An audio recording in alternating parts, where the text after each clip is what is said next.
Imagine walking into your dream space every day.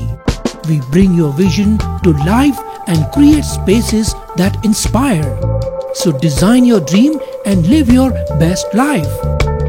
Discover the art of modern living with Spacecraft Interiors. Your space, our craft. Class Vikas को YouTube पर subscribe करें और bell icon को भी दबाएं। अंबरनाथ तालुका के गढ़ शिक्षण अधिकारी राजकुमार जतकर के खिलाफ आज राकांपा शरद पवार गुट के महासचिव अविनाश देशमुख ने विरोध प्रदर्शन करते हुए जतकर की कुर्सी पर तब नोटों की माला पहनाई जब वह कार्यालय में मौजूद नहीं थे। बदलापुर के एक निजी स्कूल में 7वीं कक्षा के छात्र से बार बार छेड़छाड़ करने के आरोप में पुलिस ने एक शिक्षक को गिरफ्तार किया है। इस बीच यह भी सवाल उठा कि पिछले कई सालों से शिक्षण अधिकारियों ने इस अवैध स्कूल पर ध्यान क्यों नहीं दिया, जबकि स्कूल के पास शिक्षण विभाग से अनुमति भी नहीं थी। खबर मिली है कि गढ़ शिक्षण अधिकारी का भाई उसी इमारत में स्थित एक मराठी स्कूल में सह शिक्षक के रूप में कार्यरत है, जहां यह घटना हुई थी। ऐसे में राकांपा नेता अविनाश देशमुख ने आरोप लगाया कि शिक्षण अधिकारी जाटकर को यह कैसे पता नहीं चला कि यह स्कूल अवैध है। देशमुख ने आरोप लगाया है कि शिक्षण अधिकारी जाटकर पैसे लेकर ऐसे अवैध स्कूलों को संरक्षण देते हैं।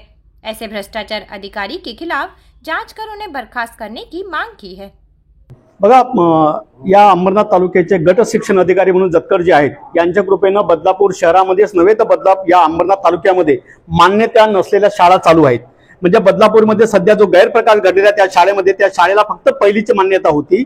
पहिलीची मान्यता असून ती शाळा 10व्या वर्गापर्यंत चालू आहे।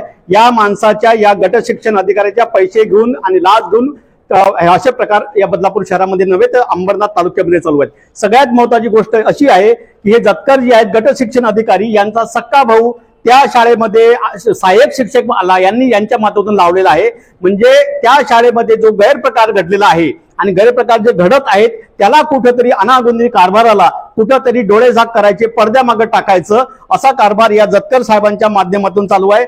मी तुमच्या माध्यमातून सगळ्यांना सांगतो की सन्माननीय मुख्यमंत्री, उपमुख्यमंत्री, शिक्षण मंत्री आणि माध्यमिक शिक्षण अधिकारी आणि प्राथमिक शिक्षण अधिकारी या सगळ्यांना निवेदन देतो की अशा प्रकारचे भ्रष्ट अधिकारी, शिक्षण अधिकारी जर या शिक्षण सेवेमध्ये असते तर मुलांचं भवितव्य हे धोक्यात आहे आणि यांचं जे वर्ष आहेत शालेय शिक्षणाचे ते वाया जाण्यासाठी हे जतकर कारणीभूत आहेत।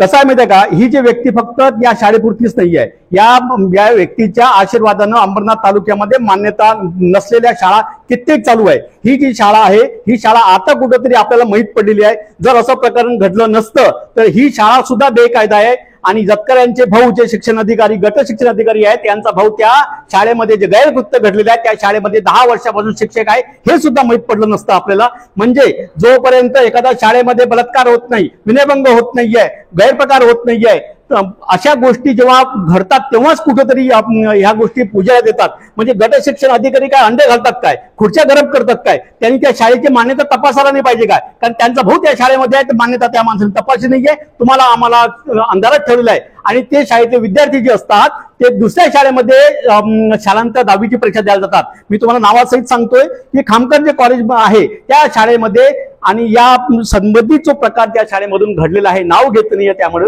ह्या विद्यार्थी जे आहे पहिले जे 10वी ते 10वीचे विद्यार्थी हे खामकर विद्यालयामध्ये परीक्षा देतात। त्यांच्या उद्याच्या सर्टिफिकेटमध्ये पहिली पास येणार आहे, 10वी पास येणार नाही आहे। सगळ्या गोष्टी या जतकरला म्हणजे जंतकरला जर माहित होत्या तरी त्या माणसाने या शाळेचा पडद्यामागे ठेवलेला अनागोंदी कारभार हे ठेवलेला आहे आणि तिथल्या संस्था चालकाला अभय देण्याचं काम या माणसाने केलेलं आहे। सगळ्या तुमच्या माध्यमातून या सरकारला, मुख्यमंत्री, उपमुख्यमंत्री, शिक्षण अधिकारी सगळे असतील त्यांना विनंती करतो की या जतकरला लवकर सेवेतून बडतर्फ करण्यात यावं। संस्था चालकाचा तर प्रताप असं बाहेर पडणार आहे। मी तुमच्या माध्यमातून आज सांगतो की संस्था चालकांना पडतीभोई होणार आहे। त्याचे एवढे प्रताप या 2 ते 3 दिवसात मी स्वतः बाहेर करणार आहे। फार छोट्या छोट्या गोष्टी आहेत, त्या माणसाने या संस्था चालकांनी कित्येक शब्द वापरत नाही आहे, परंतु भयान परिस्थिती आहे, आपल्या पायाखाली वाळू सरकेल अशा याच्या संस्था चालकांचे ठाकरेचे प्रताप आहेत। या 2 ते 4 दिवसात मी सगळे प्रताप उघडीस आणणार आहे। धन्यवाद। ब्यूरो रिपोर्ट, अंबरनाथ ल्हास विकास। विकास को YouTube पर सब्सक्राइब करें और बेल आइकन को भी दबाएं।